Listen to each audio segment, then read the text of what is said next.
As I walked quickly, a cloud covered the moon, and suddenly a white figure appeared from the gray darkness. The figure was holding a child close to her chest and bending forward as she ran. She was running in the same direction as me but did not see me. She looked very scared and worried. She is being chased, I thought. Someone dangerous must be following her in this terrible night. I didn't want to make her more scared by following her, so I stood in her way to stop whoever was chasing her. As I stood there, watching her run away in the dark, I suddenly heard a quick, soft sound behind me. Before I could turn around, something jumped over my head, hit me hard on the forehead, and knocked me down. I got up right away, but all I saw was something white disappearing. I started running after the creature, with blood dripping from my forehead. I hadn't run far when a loud, desperate scream broke the quiet night. I ran faster, but I was afraid I might be too late. After a minute or two, I saw something white and low coming towards me in the moonlight.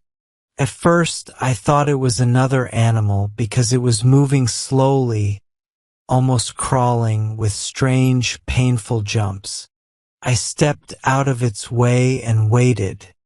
As it got closer, I saw it was walking on 3 legs, holding its left front paw off the ground. It had many dark spots on its shiny white fur, and I could hear a quiet sound like water falling on grass. As it passed me, I saw something flowing from its lifted paw. It's blood, I thought. Someone else must have hurt the beast before me. But then, something strange happened. I felt sorry for the creature. Even if I had an axe in my hand, I couldn't have hit it. It limped away with slow, painful jumps until I couldn't see it anymore. The blood was still flowing onto the grass beside me. If it keeps bleeding like that, I thought, it will soon be too weak to hurt anyone. I kept walking, hoping to help the woman and also to meet the person who saved her. I saw her a little way off, sitting on the grass with her child in her lap. "Can I help you?" I asked. When she heard my voice, she jumped in fear and started to get up. I quickly sat down on the ground. "Don't be afraid," I said. "I was chasing the beast, but someone closer to you saved you." The beast passed me, and its paw was bleeding so much that it might be dead by now. "There is little chance of that," she said, shaking. "Don't you know whose beast that is?" I had some strange ideas, but I told her I knew nothing about the animal. I then asked what happened to the person who saved her.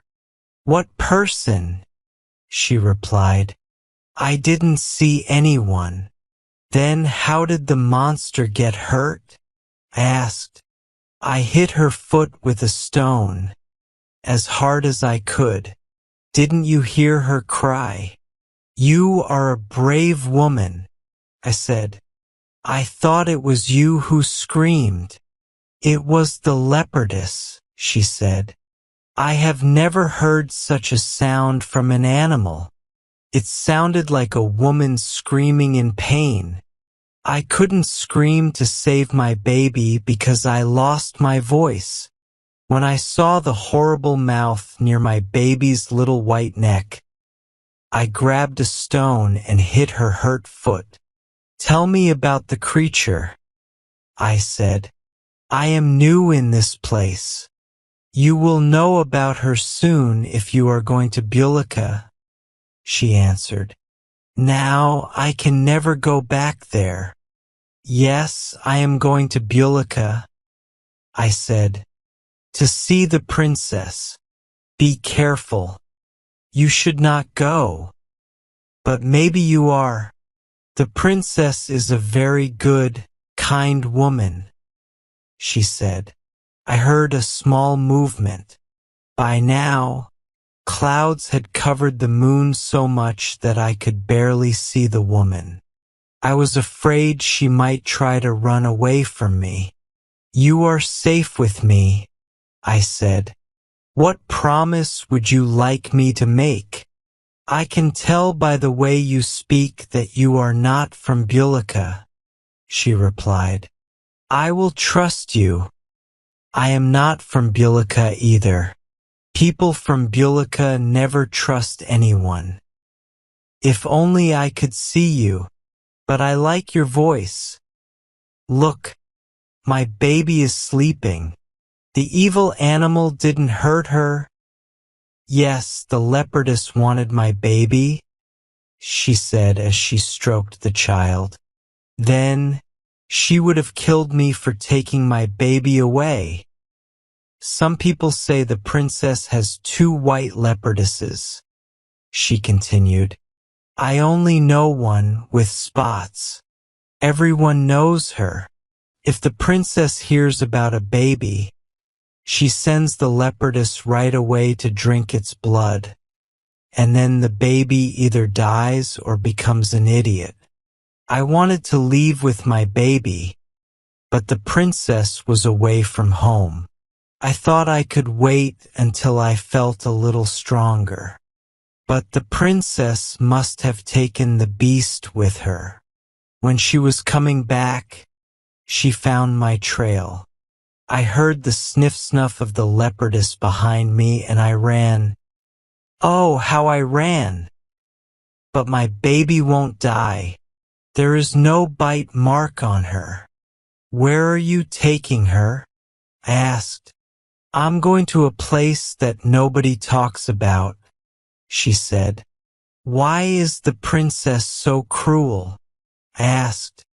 There is an old prophecy that says a child will cause her death. That is why she refuses to marry anyone, the woman replied.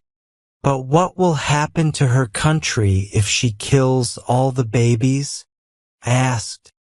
She doesn't care about her country. She sends witches to teach the women spells that keep them from having babies, and she gives them horrible things to eat. Some people say she works with the shadows to end our race. At night, we hear a strange beast looking for something, and we lie in bed, scared. The princess can tell where a baby is about to be born, and she waits at the door trying to get in. There are words that can chase her away, but they don't always work. But here I am talking too much, and the leopardess might already be back home. Her mistress could be sending the other one to come after us. As she finished speaking, she stood up quickly. I don't think the beast will ever get back home, I said. Let me carry the baby for you. I stood up as well. She didn't answer me. When I tried to take the baby, she held her even closer. I don't understand how the beast could have bled so much, I said, walking beside her. Listen to me, and don't go near the palace, she warned. At night, there are sounds inside, as if the dead are trying to scream, but cannot open their mouths. She suddenly said goodbye and left. It was clear she did not want to stay with me any longer. So, I stood there and listened to her footsteps slowly fade away on the grass.